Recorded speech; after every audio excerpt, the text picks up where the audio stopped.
Alright guys, we're back with another one. We're doing some more work on the Subaru here. We're actually getting some important fixes done. We're actually going to do something about that check engine light that's on. It's for that front O2 sensor and the rear O2 sensor, but I have since found out, I knew they straight piped it from the cat back, or you know, the cat that directly comes off the turbo, but the second one down they didn't put back on, so they deleted the oxygen sensor without actually deleting it from the ECU, so that code's not going to disappear. But the front O2 sensor, the wideband, is one that we're going to fix today, which is a fairly simple fix. Just take this wheel off, and it's right behind that plastic cover there. And I got the replacement, and I got the specialty socket to take it off, or yeah.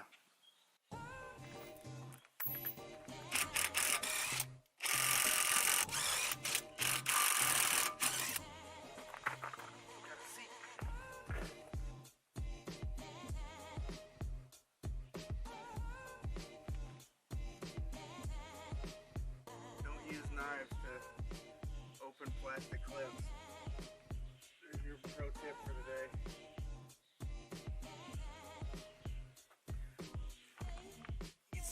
Get some blood on you. As you can see, we got the wheel off and all that, and I got this shield out of the way, and there is the O2 sensor right there. Yeah, we got the specialty socket that you can go just right on the outside of that. Get a breaker bar, breaker loose. Alright guys, I did buy the Denso replacement sensor because this Denso is OE, and albeit it's a little bit more expensive, I was reading on the Subaru forums and stuff that a lot of people have issues with like the aftermarket ones like Bosch or that. They recommend either going Denso or NGK. I couldn't get a hold of the NGK one, so this one was readily available, so I just went ahead and bought that. Now, as far as that specialty socket for those, you can get them from most auto parts stores like rental tool programs, and it usually comes with 3. In this particular instance, this is going to be the best bet one to use, because that is not going to work given where it's at. You would have no room up here, and this one is too short. You wouldn't have any room either, so this is going to be the best bet. And it's got that open keyway there, that slit, so you can slide it over the wire and down onto it. As you can see, it just slides over that way. It's much easier to get it on the sensor. But before I go ahead and take that apart, I'm going to disconnect the negative terminal on the battery and unplug the sensor from up here, because anytime you mess with electrical shit, you want to make sure there ain't no power going to anything, just in case. Well, I was just doing a little bit of a test on it to see how tough this was going to be, because I thought it was going to be mighty tough, but it actually broke loose pretty easily. So yeah, that's where we're at. We're going to go ahead and pull the thing down. I just disconnected it from up top, and then we should be able to just undo it by hand.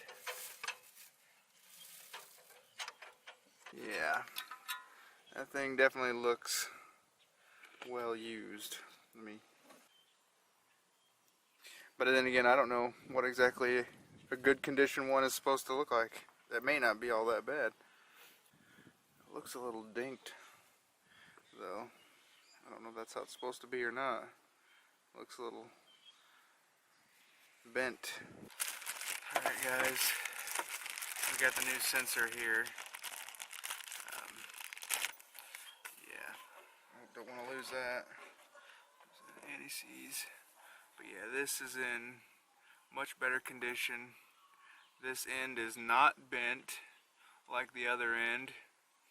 It is definitely straight up and down. And I did notice, after we got to looking at the old sensor, these wires here are sheared through the casing down to some exposed wire, and this has definitely been damaged somehow. Now I know this engine that's in here isn't the original. The guy did tell me that he swapped it once, put another 205 in it. This could have been damaged when they pulled the engine out and they didn't notice or didn't care. But either way, we're gonna fix it now. We got our anti-seize on, and we're gonna throw it in there, and then problem solved, right guys? At least we hope anyway. Now the new O2 sensor did not come with these clips on here, and I don't believe these are reusable. They are like a zip tie type deal, and I think once they're snapped on here, they're snapped on. So you'll never be able to see this, but what I did was just down here where this comes up, I zip tied it lightly so it wouldn't be rubbing or anything to this engine harness wire that comes through here, just to keep it away from the side of the head or bumping anything else that may be hot down there. But yeah, we got it in. It's all brand new, shiny. So yeah, hopefully that'll get rid of that code and increase our fuel economy. We've been getting some pretty terrible fuel mileage, and don't know, but maybe even a little bit more power out of this with the wideband not working before. So hopefully it'll be able to monitor it correctly and maybe pick up just a little bit of power, probably nothing super noticeable. Yeah, changed my O2 sensor in my Subaru and I got 500 horsepower now. You wouldn't believe, boy. I tell you what. That's all it needed was a wideband and boom, 500 horse. All four wheels. But yeah, anyways, we got some other stuff we're gonna do today too. This hose here is weeping just a little bit out of the end, and I got enough length on it. We're gonna snip it back and just push it forward and hopefully get rid of the part that's weeping. As you can see, like all this coolant here, and it is green coolant. Let me take this off here, which you can't really see in there, but it is green coolant, which from what I understand is a no-no on this car. Should be using the blue stuff, which we got the blue stuff, so we're gonna drain it out, put the new coolant in, bleed it, and get that all situated. So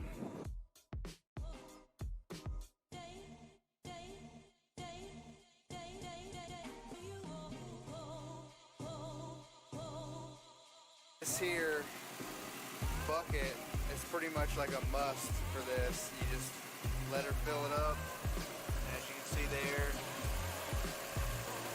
it should bleed itself while you got this bucket here to hold the coolant. So it's the high point, and it'll just filter on through. Just gotta wait for it to stop bubbling, and we should be good. We got the coolant stuff done. It's all good to go. So now we're gonna start on the other thing. We're going to be putting a subwoofer in. We got this wiring kit from Walmart because I didn't feel like pulling the whole wiring kit out of my Neon. The sub and the amp is all thrown in the trunk, but it ain't wired yet, so we're gonna go ahead and do that. Yeah, this video is like all over the place.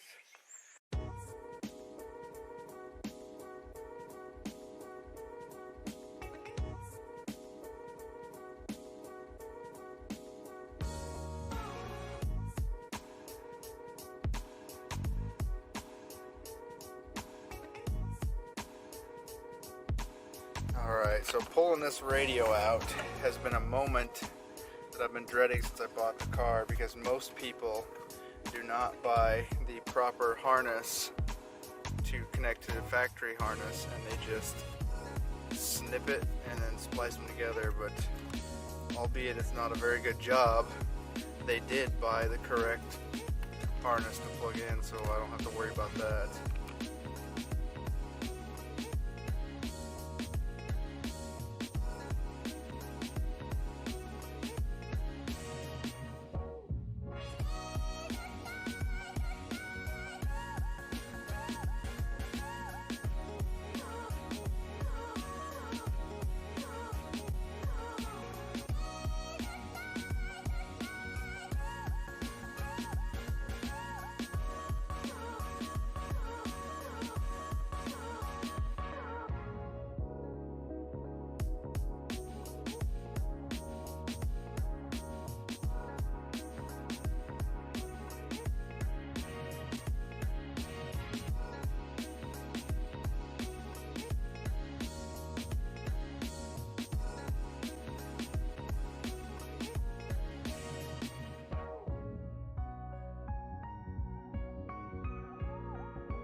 Alright guys, it's late. We got her all done. It's in the car. I'll have to show you guys in the next video, because Daniel's heading to bed and I gotta get out of here and get me some dinner. So we're gonna call it for this video. But yeah, everything seems to be working. I haven't actually listened to it yet, but the amp does power on. Yeah, no blown fuses, none of that. So we'll catch you in the next one, guys. Thanks for watching.